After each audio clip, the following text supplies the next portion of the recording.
And a very good evening, everybody. I'm John Cole. First, an update from Fridley Field. It did not go Williston's way. Watford City has won their last two ball games in a row. They whacked Wahpeton last weekend on the road, and tonight they got the Coyotes. So it started early well for Williston. Colin McQuiston, QB, hit young Leo Kendor. He's got a lot of speed. Sophomore, 5-yard TD. They could not get the point after. Then it was all Watford City. They rolled. Riley Lee Dahlberg had TD runs of 3 yards, 5 yards, 6 yards, and 5 yards. So a great outing for him. Jaden Wagoneer had a TD. That made it 28-6, and they would roll the rest of the way. Your final 48-6. So Watford City with a big win. We said at 6. They have a talented club, and Williston will try to look for that first win of the season, and that'll be on the road next week in Grand Forks. Ray Powers Lake on the road tonight in the Magic City to take on Minot Ryan.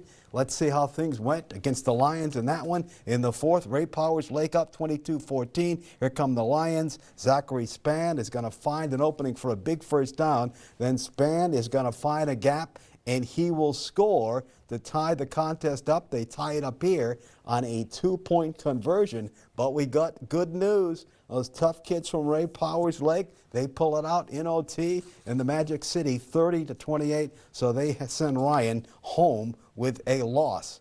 So elsewhere, Alexander, there's the positive. They remain unbeaten, 52-36 over West Hope Newburgh. Fairview, your defending 8-man champ in the great state of Montana at the half, leading Forsyth 40-32. They'd love to get a third state title in a row. Mondack, Ekalaka, no final in. As we said, in OT, a big win for Ray Powers Lake, 30-28 over Minot Ryan. Stanley and Tioga have been playing for a long time. This one goes to the Blue Jays, 40-6. Divide County's unbeaten with their loyal fans loving that. They got Dunseith 50-20. So we got Alexander and Divide County both unbeaten, and they'll meet next month. Legacy beats Fargo Davies 40-30. So a big one there in the capital city. Fargo Shanley gets Bismarck 39-21. Century over West Fargo. Cheyenne 17-13. And Horace gets Mandan 35-14. Now the new head coach of the Coyotes is a former Coyote standout, Tim Kristen, and tonight he talks to us about why he wanted to come back and take over a program he once played in. Lots of reasons, I guess. I was coaching in Mandan, and I was having a lot of fun getting back into tennis.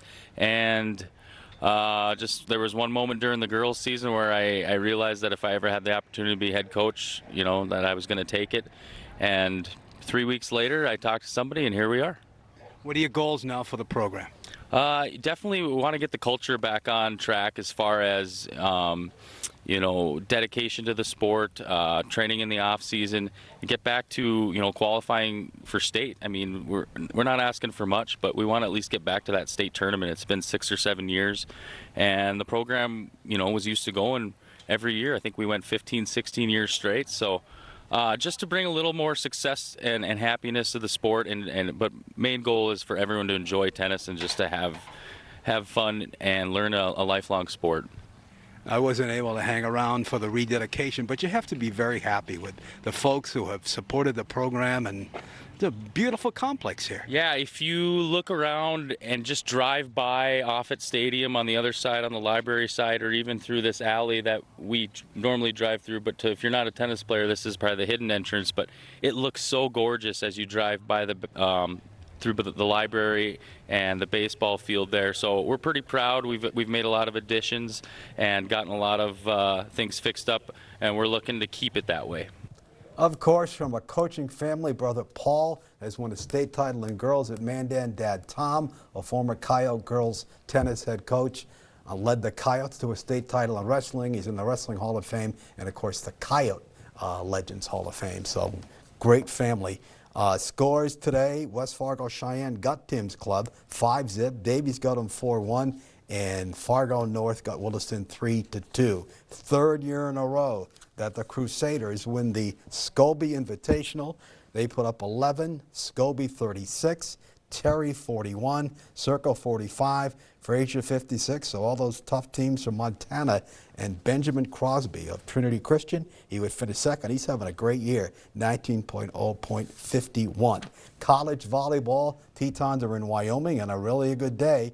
They beat Monarch Conference rival Dawson 3-zip, and then they beat the Carroll JVs 3-zip there. So 2 wins. Coyote swimming and diving team will hold Century tomorrow in the duel. Action begins at 10 a.m. and that will be a good outing. Football this weekend, of course. The Bison are finally home. They will take on Southeast Missouri State at 2:30 and UND in the Grizz. That'll be fun, 2 p.m. And we can also tell you that the Minnesota Twins pulled out a 9-8 win over the Diamondbacks. Cody Clemens, 3 home runs. Check that, Cody Clemens, 3 home runs. So a late season pickup for this club, and my goodness, he's done a great job. Roger's got to be happy. A little boy's doing well. Let's take a time out.